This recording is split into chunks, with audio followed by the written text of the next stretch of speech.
Bulijjo tubategeeza nti abasajja n'abakazi abatutwalira peegi zaffe baasasulwa bulungi nnyo era ssente zaatambula gavumenti yaziwaayo buli kimu baakikola nga mulowooza tusaaga njala bategeeza mwena bannayuganda ddala baabagala enkyukakyuka omwami gwe bayita Sk Mbuga Kabangala yali emabega w'okujjako peegi za nationality platform zonna ez'enkyukakyuka okwetoola eggwanga lyonna neri mu diaspora bweru ng'akozesa kampuni gye bayita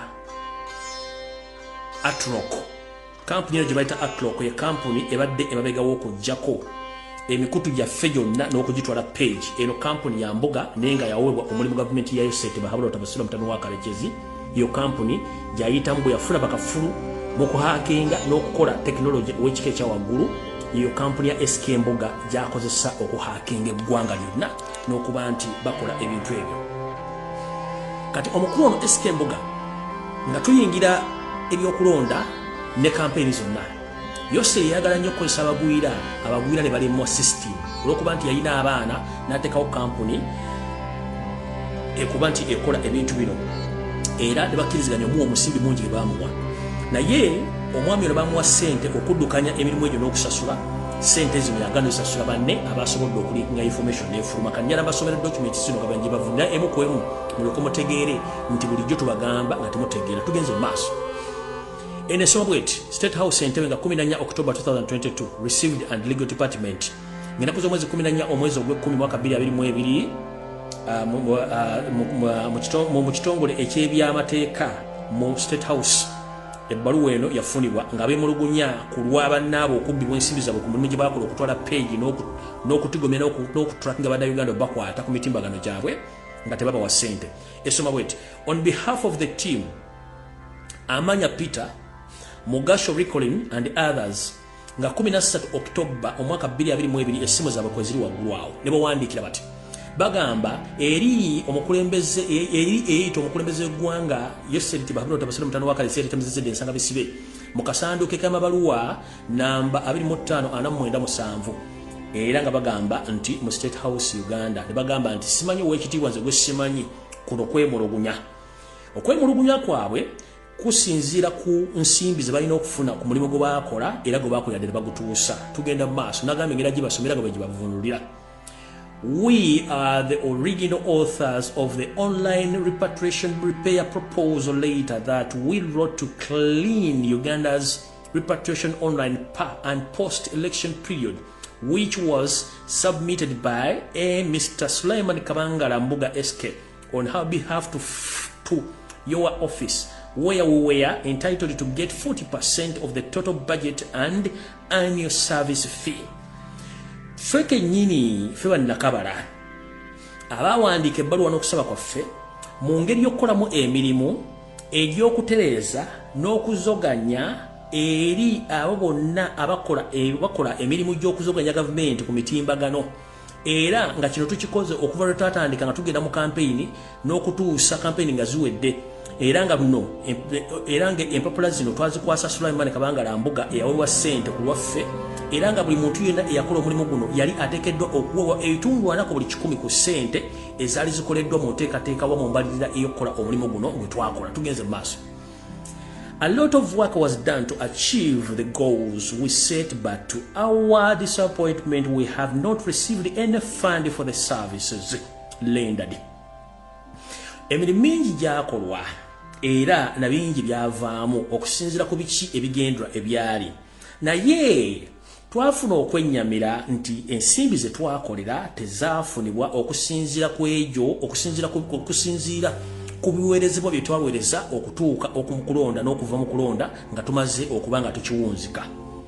We were told to first finish the hacking of Makerere University database during the guild elections, and after we would get facilitation, but no facilitation was received for that work either.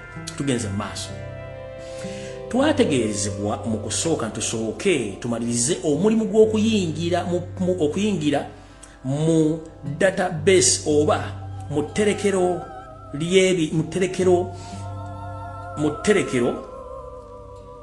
eri ebintu byonna ebikozesebwa mu kulonda okwaba president okwa Makerere University era netusuubiza nti bagenda tuwa ensimbi okuba ntukola omulimu guno nene ensimbi zino tezakolebwa nenga ate okulonda twakukyankananya bulungi nga bwe mwali mututumye. We also came up with the solution: completely wipe out all opposition social media accounts such as Noop, Bobby Wine and his team, and also gather surveillance on who is funding Noop to get the mass. Omulimu mulage twakola twavaayo n'enteekateeka namutaayika ey'okwera n'okujjawo abavuganya gavumenti ku mutimbagano, era muno mwe twakolera okujjako akawunti z'abantu ab'ekibiina kya National Unity Platform, muno mwe muli Robert Kyagulanyi Ssentamu ne ttiimu ye yonna mwe bakola okuba nga bwe mwali bakola ku online. Muno ne kwe kwali n'okunoonyereza okutandika okunoonyereza ani avugirira ensimbi ekibiina ekya National Unity Platform. Mu kino baali bahakinga. Tugenze maaso. What their strategies are, who are the people pulling the strings, and any relevant information the state might need us to extract, but we are being held up due to the lack of fundings. Otherwise, we would have finished our work a long time ago, but instead we were being told to work minus any facilitation rendered. Bagambye bati bagenze maaso bagamba nti abavayo n'enteekateeka ey'okuba nti baali banoonya baani abavugirira Nuupu era baani abaali balina ebyowatira ebinene n'okunoonya amawulire agakwatagana ku ngeri buki state oba government gyeyinza okweyambisaamu n'okufuna obujulizi era n'okusaanyaawo abo bennyini abandibadde bavugirira era n'okumalawo okuwa amawulire government nti mu Kyagulanyi bale bamuvugirira emikutu gyonna tugijjeeko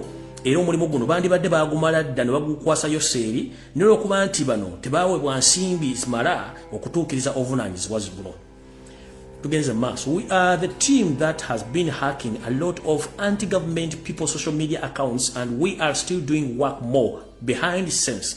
And some of the recent work was the one of Kakwenza Twitter account, but he was able to recover his account after the 3 days because of the lack of facilitation from the state to hack into his mobile phone and emails, which will help us to swipe him off the internet forever. Bagenze maaso bagamba nti era ffe tiimu eno yaffe ye yali emabega w'okutandika okuyingira mu akawunti z'abantu bonna bannankyukakyuka naddala abali ku social media, era nga n'omulimu guno bakyagukola bagendera ddala maaso naye nga bagukolera mabega wa bisenge, era baagala kutegeeza omukulembeze yita omukulembeze nti nejja buvuddeyo katono be baali emabega w'okujjako akawunti ya mwana mulenzi Kakwenza Kakwenza, naye nti yasobola okuba nti akawunti yeeno agizza oluvanyuma lw'ennaku 3 olw'ensonga nti tebaali na nsimbi zimala, nti state yali ezibamye okuba nti bayingira mu ssimu ye ey'obuyonjo, okumanya nti okuyingira mu ssimu y'obuyonjo okufuna endagiriro gye tuyita endagiriro ya email address okubayambako okumuggira ddala ku internet eyemu kugundi ku message ku bbaluwa eyo. Kati zino kadi nzibalaze bulungi nnyo, abo bana abasajja abali mabega w'omulimu guno bebo kadi nzibalaze ne company bulungi nnyo. Kati ngenda basomera ebira mutegere bulungi nnyo kigenda maaso mwe naze bambula ebbaluwa eyongere gamba maaso received yafunibwa ngegamba to His Excellency Yoweri Kaguta Museveni, the President of the Republic of Uganda, from Mugisho Lincoln and Amanya Peter, date 24th of October, it was Tuesday.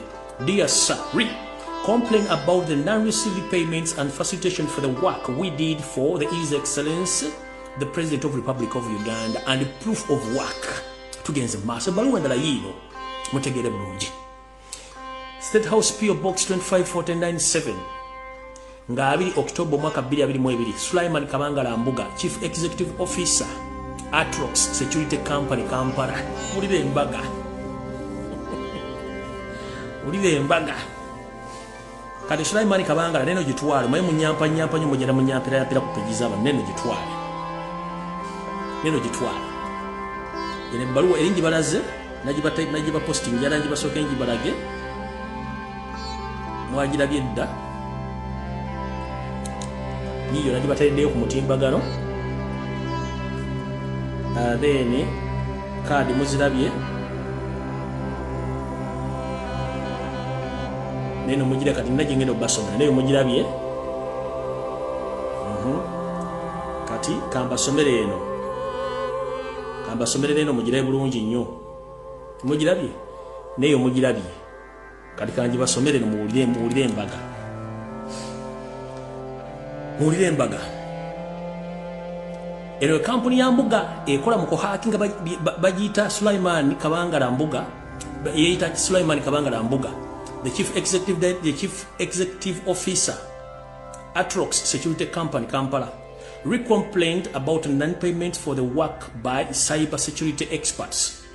Okwemulugunya ku nsonga z'obutali busasule ku mulimu ogwakolebwa naddala mu kukola emirimu gy'oku online egy'okuwamba n'okutulugunya peegi z'abantu n'okuziwamba kyebayita security experts.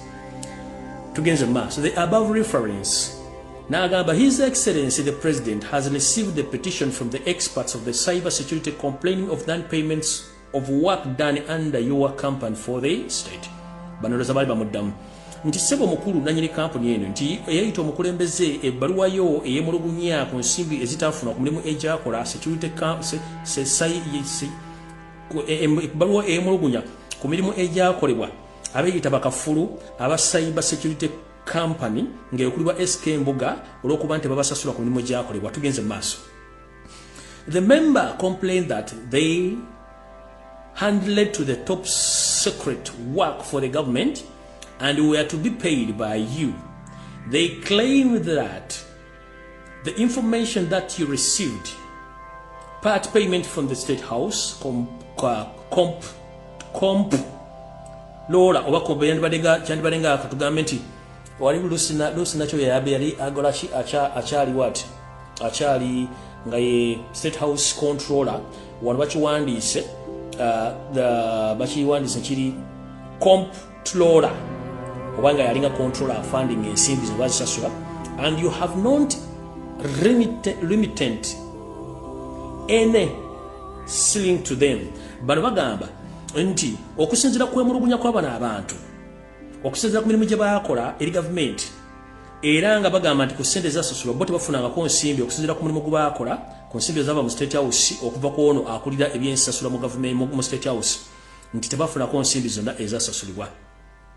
The purpose of this letter is to request you to attend the meeting on the 25th of October 2022 at 12 p.m. at our office at the State House Legal Department lawyer Ernest at the legal department lawyer Ernest at Nakasero to discuss those allegations. By copy of this letter, the State House comptroller is requested to halt any further payments to Sk Mbuga until the matter has been resolved. Ene baluwa yadeddamu Sk Mbuga emutegeeza era etegeeza n'abali abala nti ebbaluwa eno etegeeza nti ekigendera ky'ebbaluwa eno okuddamu Sk Mbuga nti bwe yamala okukozesa abantu bano okubba n'okutulugunya n'okufunda ebyama bya people power tebyabasasula bantu bano kati ng'ennaku z'omwezi 25 yayiseeko ng'ennaku z'omwezi 2 ku saa 12 ku saa 6 ez'emisana baategeka okusinkana ku State House Entebbe mu department y'amateeka basinkana omwami gwe bayita Lower Ernest Nakasero okwongera ku nsonga zino. Emu ku bbaluwa zino ewandiikiddwa etegeeza nti kwe kuba nti ensimbi zonna Sk Mbuga ze yafuna nezibadde zikyabangibwa tezigenda kudda mu kusasulibwa mpaka nga ekintu kino kikoze eki bakimaliriza bulungi. Kati awo ulira bulungi nnyo ebbaluwa yekomye kati ngenda basomera information esemba mu bulungi nnyo. Information has linked to make sure public gets to know.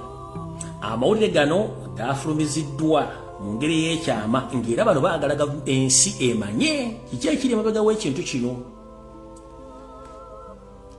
Tycoon Sk Mbuga was appointed by President Museveni whom I don't call the president because there's not a president. We voted Robert Kyagulanyi Ssentamu. Bagambye nti eyayita omugagga Kabangala Sk Mbuga yalondebwa refugee chairman wa refugee mu Uganda Yoseti bahabulwa tobasira mutano wa Kalekezi ku mirimu gy'okuyingira mu akaunti z'abantu ku social media okusingira ddala munonga mumuli eya Robert Kyagulanyi Ssentamu abawagizi be bano abaali bawakanya government n'okugisuza ku butaaki nga gwe mulimu ogwabaweebwa nga Museveni yamulonda. His company Atrock was officially created and funded by the state to take down social media platforms of the likes of Lumbuye Fred, Kakwenza, Penge, bagambibwa nti kampuni y'omwami ono eya Sk Mbuga eya Atrox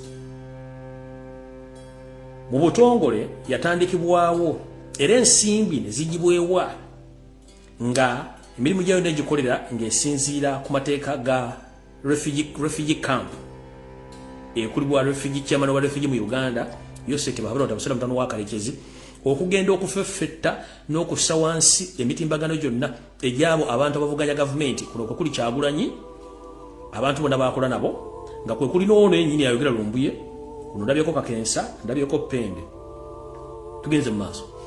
What he said he was tasked with hacking into media accounts of NUP supporters who are exposing government by President under ISO. Kati bano balowooza n'ebitongole bye tebakyabyesiga mbano omulimu ogwabaweebwa mbu gwali okuyingira mu akaunti z'abantu ozijja ku social media okusingira ddala ez'abantu ba NUP abagiwagira abasuuza gavumenti ku bukeeke abatagirekedde wadde akagoye ku mubiri nga balowooza nti bagenda kuba nti nga balowooza nti gavumenti kennyini abantu bajambuddemu engoye nti n'ebitongole byayo bimu tebikyakola kati Museveni n'asolo ateekawo Mbuga n'ekitongole kye okuba nti bayingira mu mikutu gino okugiteeka wansi ng'era bakolagana ekitongole ekya ISO. Tugenze mu maaso. Ono agamba they are threatening to arrest me on basis that I impersonated the State House Legal Department and I have possession of sensitive information that Sk Mbuga showed me when I was in his office, which is fabricated because all they showed me were these WhatsApp chats with the DG of ISO that all he got some security people in the State House who are hunting me who are hunting me, and he has been asking to meet me, which I refuse because I know he has guns and security and he can cause any harm to me. Muza mukitegedde temuddamu kwebuuza ani abadde hakinga peji zammwe, bani abanoonya ku mitimbagano, bani abasindikira message mu messenger, abakulina abasawo batiisatiisa Sk Mbuga ne kampuni n'ebitongole nga ISO. Kati wano wewali okulira n'okonveso wano nabagamba obeera ku social media kuno oli nakusaba n'ogenda ku platform yino kuliko link ekugamba nti register using your or log in using your email address. Please don't log in with your email address or your telephone number. Please don't. Tochikola.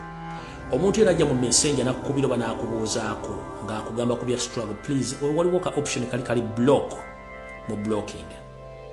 Don't receive any call which is not stored in your phone or in your storage. Please tochikola. Ekyokusatu.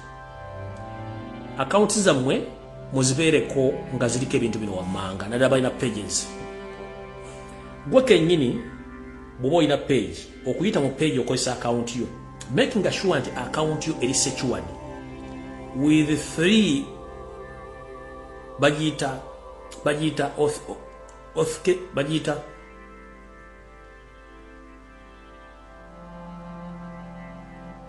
ogulawo account mu kusooka n'ogula account n'ogulawo page.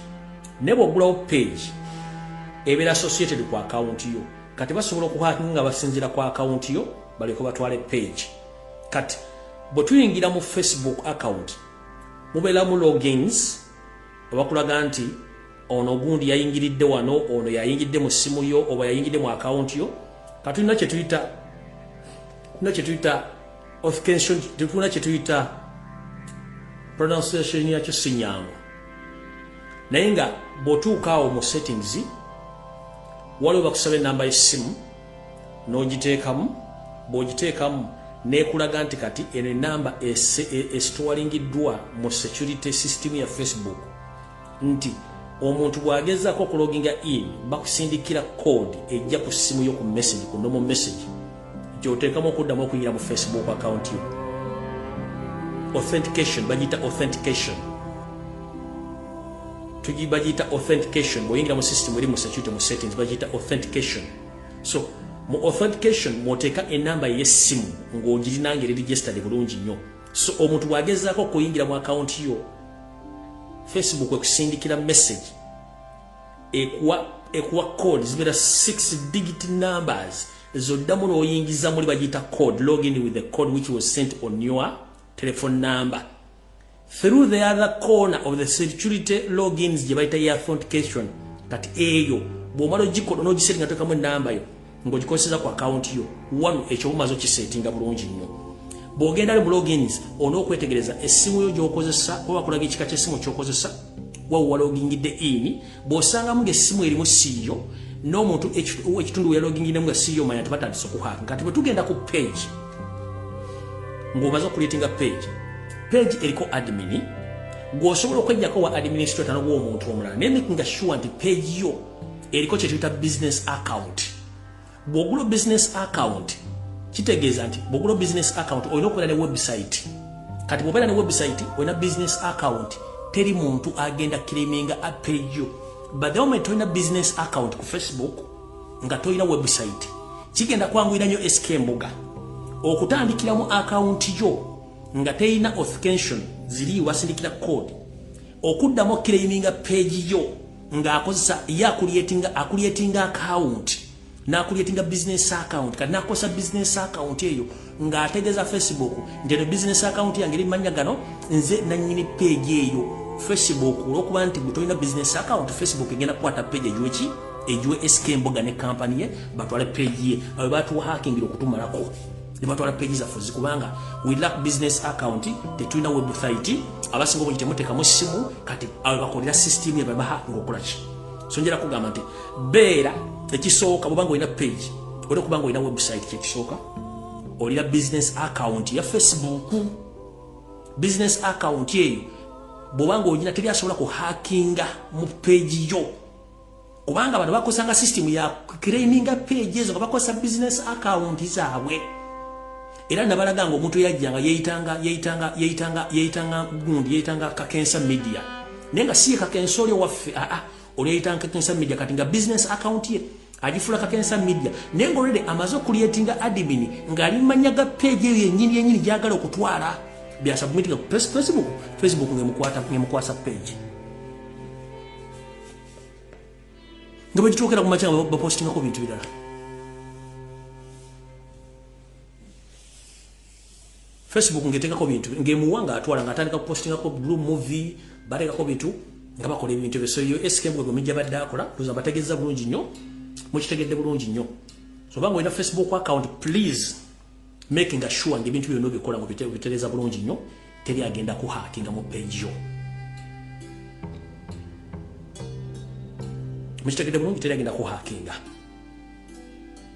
naye nga n'ekirala bw'obanga oli Kampala kimanye nti essimu kye tuyita direct call okwata enamba y'essimu n'okubira omuntu 90% essimu zemukuba ziri recorded era bimwogera mu ndaba bibimanyi nkiddamu Kampala Uganda bw'okuba essimu kye tuyita direct call zonna bimwogedde Museveni aba bifuna oba ebitongole by'okwenda bibifuna ekyo mukitegeere ekirala bw'osindika nomo message ku simu ku nomo message zino ng'okosa namba y'essimu nazo message basobola zifuna baziraba kye batasobola era abatiisatiisa ku WhatsApp baba batrackinga no one can track WhatsApp yo gye batrackinga nga basikanize kye tuyita barcode ya WhatsApp yo.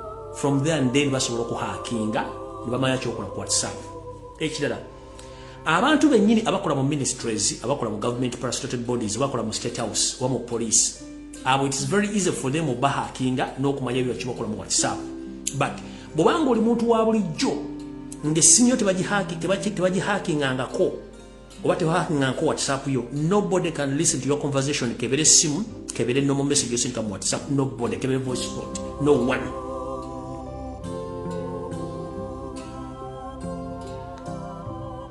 Nkiddamu no one tebakulya ssente bw'ate simanyi WhatsApp batuge message baziwuliza nedda. Bawuliza abakozi ba government, ba police, ba maje, ba iso bakola mu state house n'ebitongole bya government ezo bazuula ku WhatsApp kubanga already bafuna enamba bagimanyi bulungi nnyo, enamba gye bakozesa okuyingiramu ne basobola okuhackinga. Naye abantu ba bulijjo basobola kuhackinga fero nga bakozesezza kye tuyita kanti balageko wano bakinsobola kifuna nga bakiyita okuscanninga bio. Lindako settings.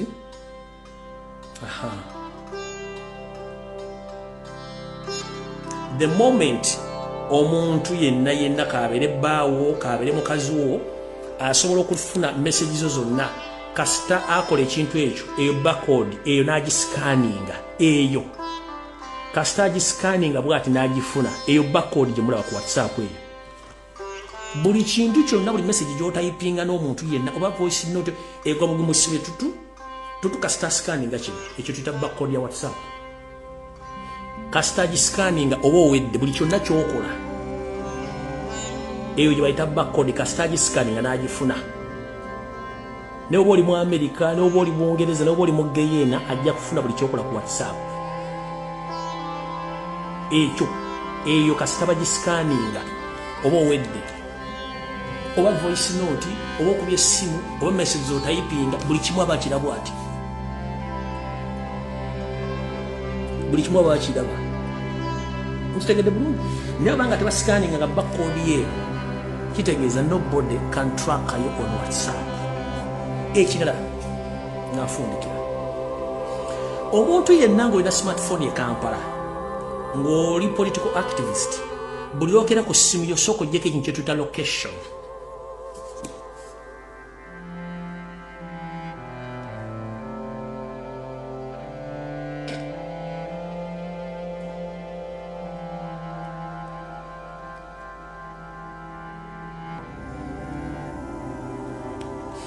Location mwenda mugimanye keeka akantu akali awo, keeka kemulaba ka location keeko. Bw'obanga oli social media activist, buli otambula ku ssimu yo jjako kye bayita location.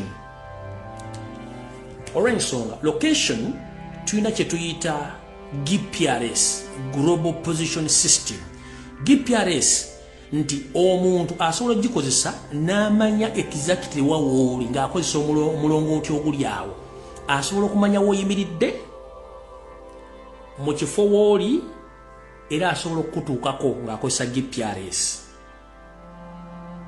Naye ng'oleseko location kye kifo wooli nti ndi mutungo bbiina oba oli mu LC kikasita olekako GPRS eno nga bakwagala basobola okufuna ng'okozesa smartphone. Kati kaakano akakodi akalala.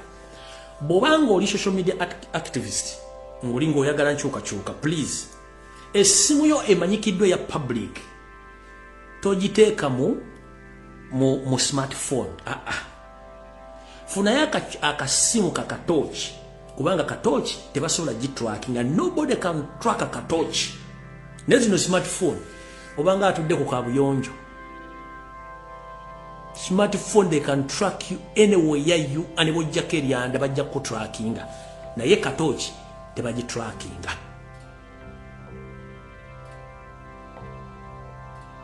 Munsi ezakola balina wifi oba ogirina teweetaaga simu kadi simanyi data, okitegeera.